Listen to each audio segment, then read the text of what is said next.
और वह लड़ाई है बाबा साहब के संविधान को खत्म करने की। उस संविधान को खत्म करने के लिए लोग लड़ रहे हैं और हम देख रहे हैं, हम उनका सहयोग कर रहे हैं, हम उनके नारे लगा रहे हैं। आज मैं बात सिर्फ और सिर्फ संविधान की करूंगा, आज बात मैं सिर्फ और सिर्फ वोट की करूंगा। यह राजनीतिक मंच नहीं है, लेकिन बाबा साहब की कुर्बानी को आप लोग समझें। मुझसे पहले शादी जो भी वक्ता रहे उन्होंने बताया होगा कि किस प्रकार से बाबा साहब अम्बेडकर ने अपने 4 बच्चों की कुर्बानी देके तुम्हें वोट का अधिकार दिया। उस वोट का अधिकार जिससे आप सत्ता तक पहुंच सकते हैं और उन लोगों को सत्ता तक पहुंचा सकते हैं जो आपका सहयोग करें, जो भेदभाव ना करें, जो छुआछूत ना करें, उन्हें सत्ता तक ले जा सकते हैं। लेकिन आज जब बाबा साहब अम्बेडकर 1930, 1931 और 1932 में गोलमेज सम्मेलन से 2 वोट का अधिकार लेके आए थे, लेकिन कथाकथित लोगों ने 1 वोट का अधिकार छीन लिया और आज हमारे पास सिर्फ और सिर्फ 1 वोट का अधिकार बचा है। और जो वोट का अधिकार बचा है वह किसके लिए बचा है? वह आप लोगों की स्वतंत्रता के लिए, आपके लिए, आपकी बराबरी, आपके हक अधिकार के लिए। लेकिन क्या वोट का अधिकार जो आपको मिला है वह पूर्ण रूप से आप दे पा रहे हैं? नहीं दे पा रहे। आप किसी न किसी दबाव में, किसी न किसी कारण से कहीं ना कहीं उस वोट को वेस्ट कर रहे हैं, बर्बाद कर रहे हैं। मेरी माता बहनें जो बैठी हैं, मैं उनको बता दूं, बाबा साहब अम्बेडकर ऐसे ही नहीं 29 डिग्री हासिल कर गए, ऐसे ही नहीं वो ये पूरे देश के, लेकिन बाबा साहब को उन्होंने पढ़ाया।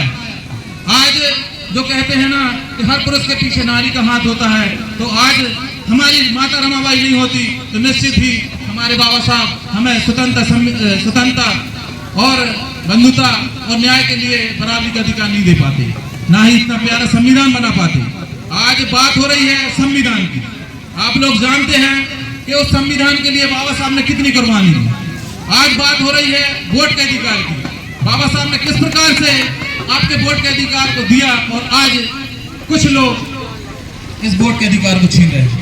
साथियों, आपको याद होगा, एक छोटी सी दास्तां है, हमारी बहनों ने बताया होगा आपको, मैंने सुना है इनके मुंह से कि आज बाबा साहब जब गोलमेज सम्मेलन में जा रहे थे, जो आखिरी सम्मेलन था 1932 का, उस समय आपको याद हो ना हो लेकिन मैं बता दूं, उस समय जो बाबा साहब की अंतिम संतान थी, बाबा साहब के जो अंतिम पुत्र थे राजरत्न जी, जब राजरत्न जी खत्म हो गए और खत्म होने के बाद में जब उनका अंतिम संस्कार की बारी आई और गांव वालों ने बोला कि बाबा साहब आप कहाँ जा रहे हैं, उन्होंने कहा हम गोलमेज सम्मेलन में जा रहे हैं। जब बाबा साहब ने कहा कि हमें वहां जाना है तो गांव वालों ने कहा नहीं, आपको वहां नहीं जाना है, अपने पुत्र का अंतिम संस्कार करना है। लेकिन बाबा साहब के जवाब क्या थे? आपके आंख से आंसू आ जाएंगे।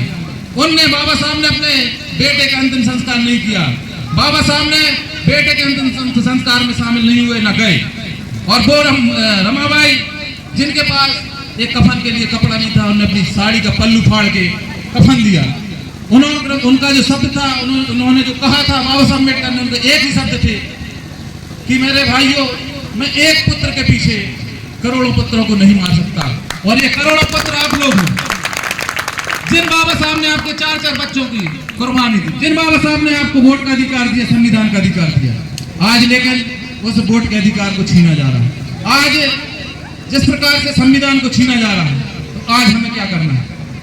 हमें क्या करना है? हमें बाबा साहब के संविधान को बचाना। ये मैं नहीं कह रहा, ये बाबा साहब ने खुद कहा था। बाबा साहब अम्बेडकर ने खुद कहा था, मेरे बच्चों, जब तक संविधान जिंदा है तब तक मैं जिंदा हूं। जिस दिन संविधान खत्म उस दिन मैं खत्म। तो मैं आप लोगों से पूछना चाहता हूं, बाबा साहब को जिंदा रखना चाहते हैं आप लोग? क्या चाहते हैं? अगर आप लोग जिंदा रखना चाहते बाबा साहब को, तो आपको संविधान को बचाना होगा।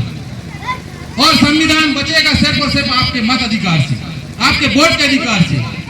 अगर आपने सही जगह वोट दिया तो संविधान बचेगा। जिस प्रकार से आज स्थिति पैदा हुई पूरे भारत में, उसको आपको खत्म करना होगा।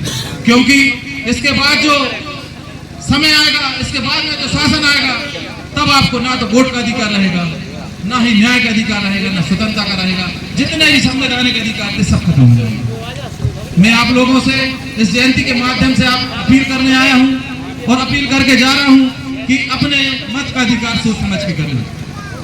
वोट डालने से पहले बाबा साहब को याद कर लेना, उनके 4 बच्चों की कुर्बानी को याद कर लेना, तो आपके वोट की बात कर रहा है, कौन आपके संविधान की बात कर रहा है और कौन आरक्षण बचाने की बात कर रहा है? जो आपके आरक्षण बचाने की बात कर रहा है, जो आपके संविधान को बचाने की बात कर रहा है, तो हमें उन्हीं को वोट देना है। हमें वोट उनको नहीं देना, हमें वोट उनको नहीं देना है। हेलो, हमें वोट उनको नहीं देना जो हमारे विरोध में है। साथियों, अप्रत्यक्ष रूप से, क्योंकि ये राजनीतिक मंच नहीं है, मैं आप लोगों को समझा चुका हूँ।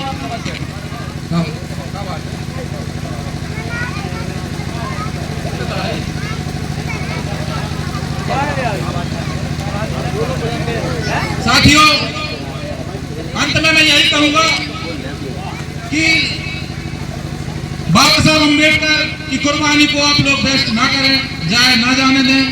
और लास्ट में यही कहूंगा मैं, बोधिसत्व बाबा साहब अम्बेडकर 134वीं जन्म जयंती पर आप लोगों को बहुत बहुत बधाई, मंगल कामनाएं।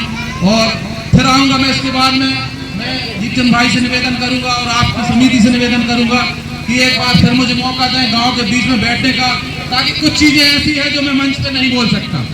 जो बाबा साहब ने कहा था, जो हमारे कैडर बंद हो चुके हैं, मैं जिस प्रकार से कैडर चला रहा हूँ, मैं चाहूंगा कि कैडर के माध्यम से इन बच्चों को शिक्षित करें, संगठित करें, संघर्ष करें, तभी हमारा संविधान बचेगा। जय हिंद, जय भारत, जय संविधान।